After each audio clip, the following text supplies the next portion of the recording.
Welcome to Module 1 of your Monitoring and Evaluation Community Leadership Institute course. As someone working in the community development field, you most likely have been and will continue to implement projects. Once you've developed a goal and an objective for your project, it's important to understand how your project is successful. This course will provide you with the tools to track your progress or monitor your program and measure the impact your program is having or evaluate your program. Together, monitoring and evaluation, or M&E, make up an important part of any project that's key to its success. So what is M&E? As I mentioned before, M&E is a component of a project implementation that tracks progress and measures impact. It's made up of activities to monitor your project, activities to see if you're staying on track, and activities to evaluate what impact your project has on your beneficiaries or the communities you work with. They are two components that help make sure that your program is effective. There are a few key differences between monitoring versus evaluation.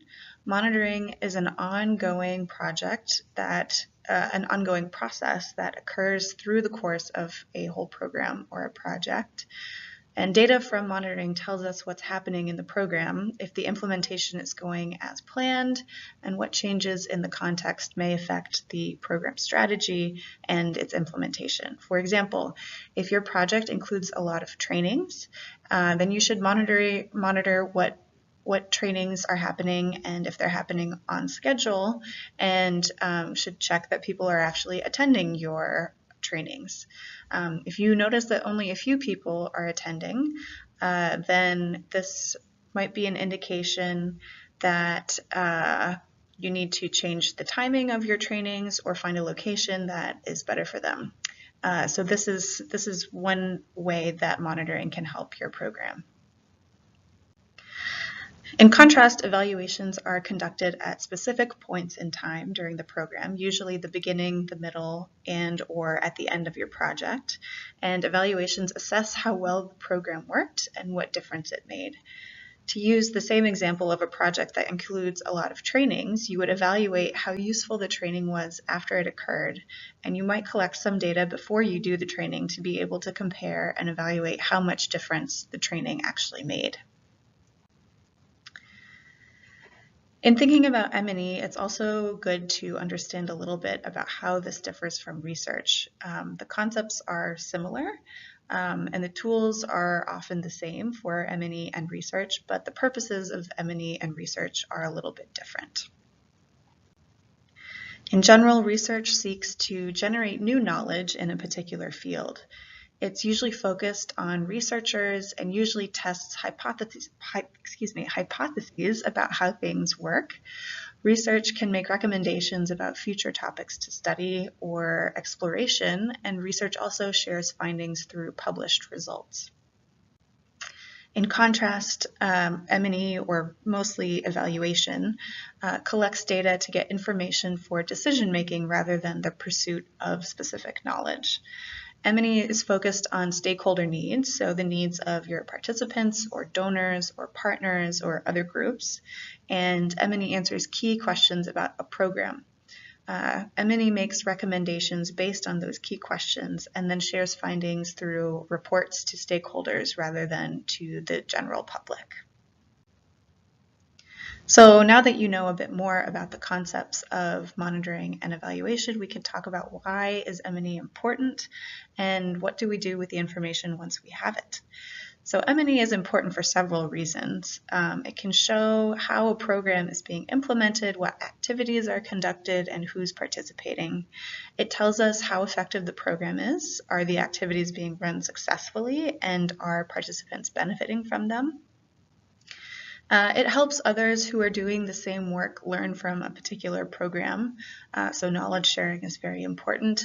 And then it also provides the foundation for understanding why a program is succeeding, and if so, why that happened, and if not, how we can improve the program. We should also always keep in mind what we will do with the information we get from monitoring and evaluation. This is the golden rule of monitoring and evaluation. So if you take nothing else from this class, take the point that before you collect information, you should know what you're going to do with it. And there's a few ways that people generally use monitoring and evaluation information. The first is to report to donors and partners on progress and challenges. So this is an element of accountability. It's also usually a requirement for most programs. In addition to that, we also use the data to make decisions. For example, if your monitoring data shows that fewer people than expected are attending a training, as I said in the example before, you can use that information to change the schedule or promote the training to the right group of people if you see a certain group is being excluded.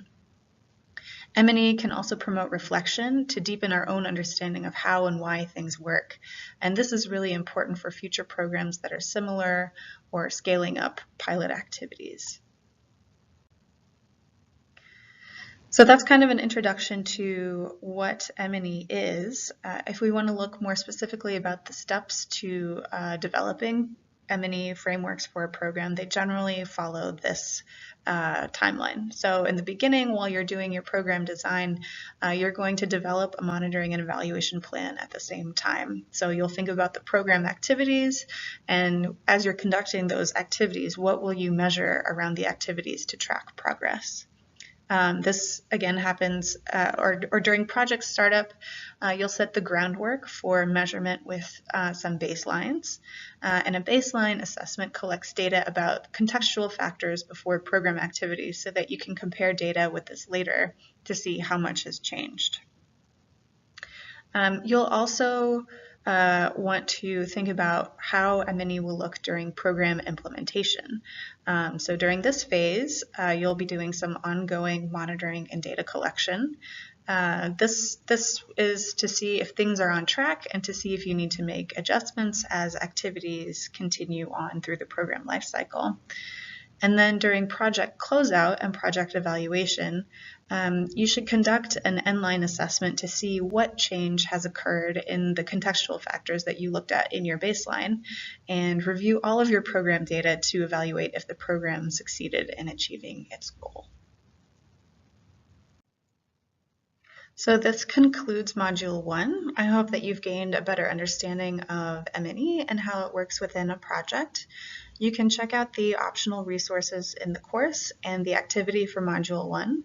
And once you've done so, you can move on to Module 2.